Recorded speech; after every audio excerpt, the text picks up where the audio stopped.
Dans la plupart du temps, les symptômes sont extrêmement peu fréquents. Et d'ailleurs, c'est pour ça que l'hypertension artérielle se dépiste en médecine de travail, en médecine générale.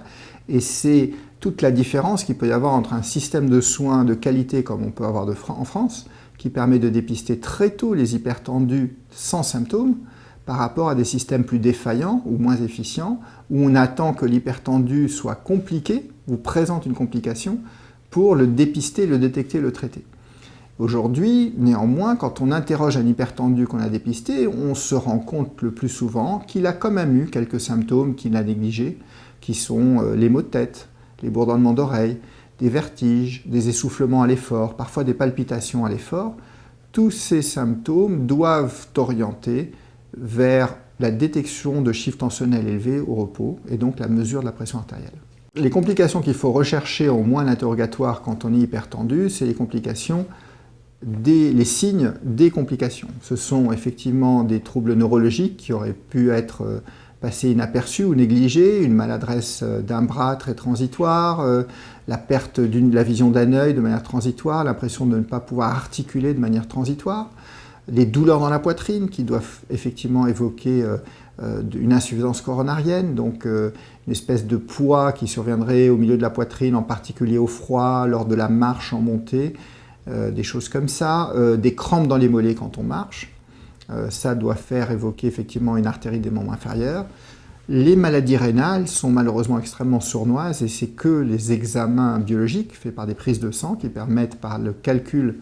du taux de créatinine qui permettent de connaître la réalité de la fonction des reins.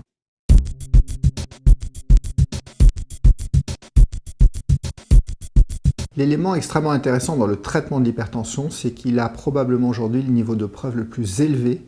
en termes d'efficacité de tous les médicaments qu'on a en prévention. Parce qu'on a plus d'1 million de patients qui, depuis 50 ans, ont été inclus dans des essais thérapeutiques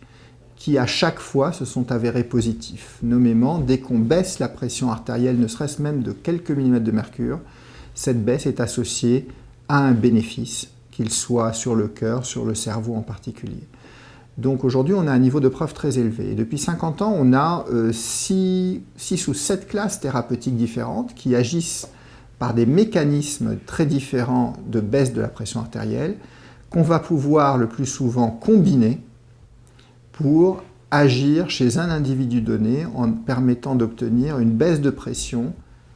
avec une tolérance correcte. Parce que la difficulté du traitement antihypertenseur, c'est qu'on ne sait jamais à l'avance quelles vont être les molécules qui vont être à la fois efficaces et bien tolérées chez un individu donné. Ce qui explique qu'en début de traitement, le médecin aura à tâtonner plusieurs mois avant de trouver la bonne recette qui va conjuguer plusieurs médicaments, le plus souvent, et à la fois une tolérance correcte. Ça va être le retour du patient qui va pouvoir nous le dire.